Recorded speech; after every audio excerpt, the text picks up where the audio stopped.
Subscribe कीजिए आपके अपने YouTube channel education for CBSE को और बेल आइकन को दबाइए ताकि आप अपने लेटेस्ट वीडियो सबसे पहले देख सकें। हेलो प्यारे बच्चों, आप लोगों का बहुत बहुत स्वागत है हमारे YouTube channel education for CBSE में। तो चलिए आज के इस वीडियो को हम शुरू करते हैं। आज हम पढ़ने वाले हैं समास के बारे में। तो समास होता क्या है? जैसा कि यहाँ पे लिखा गया है, दो या दो से अधिक शब्दों को निकट लाने से नए शब्दों की रचना को समास कहते हैं। यानी कि जब दो या दो से अधिक शब्द एक साथ आते हैं, निकट आते हैं और उनसे जो नए शब्दों की रचना होती है उसी को हम क्या कहते हैं? समास कहते हैं। जैसे कि एग्जाम्पल के लिए दिया गया है, तुलसी के द्वारा लिखा गया, यानी कि तुलसीकृत, पानी में डूबा हुआ यानी कि जलमग्न। यानी कि यहाँ पे हमें देखने को ये मिल रहा है कि ये जो समास होता है, ये जब दो शब्द निकट आते हैं तो उनके मेल से बना हुआ शब्द होता है। तो उम्मीद है आप लोगों को समास बहुत ही अच्छी तरीके से समझ में आया होगा। अब चलिए बढ़ते हैं हम आगे और पढ़ते हैं इसके प्रकार के बारे में, और हम ये भी जानेंगे कि पूर्व पद और उत्तर पद क्या होता है। तो चलिए आज की इस वीडियो को शुरू करते हैं। तो बच्चों, जो होता है पूर्व पद और उत्तर पद, तो जो पूर्व और उत्तर पद होता है ये समास में, मतलब जब हम लोग समास को बनाते हैं या फिर समास की रचना में दो पद होते हैं, और एक होता है उत्तर पद और एक होता है पूर्व पद। तो पूर्व पद कौन सा होता है? जो पहले आता है उसे हम लोग पूर्व पद कहते हैं, और जो बाद में आता है उसे हम लोग उत्तर पद कहते हैं। तो उम्मीद है आप लोगों को बहुत ही अच्छी तरीके से समझ में आया होगा।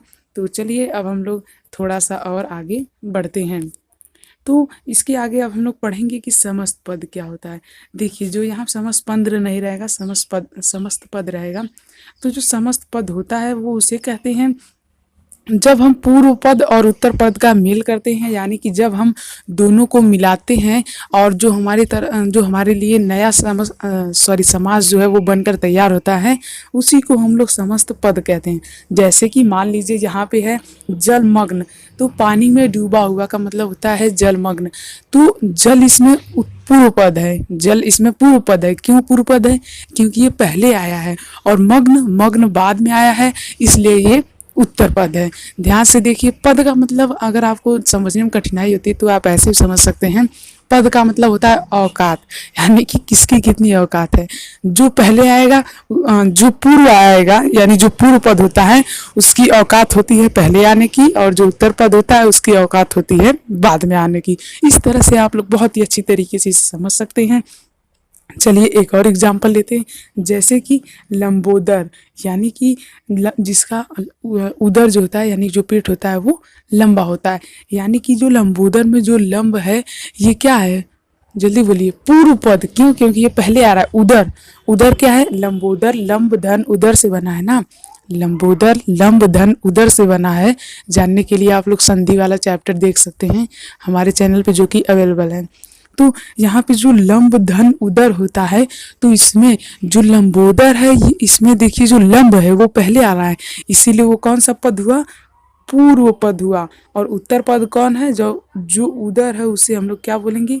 उत्तर पद। ठीक है ना। तो उम्मीद है आप लोगों को बहुत ही अच्छी तरीके से समझ में आ रहा होगा। प्लीज़ हमारे चैनल को सब्सक्राइब कर लीजिए अगर आपको अच्छे से समझ में आ रहा है। तो आप लोग सब्सक्राइब नहीं करते हैं तो सब्सक्राइब जरूर कर लीजिएगा। और बढ़ते इसी के साथ आगे और पढ़ते हैं समास के कितने प्रकार होते हैं। तो चलिए उसे शुरू करते हैं।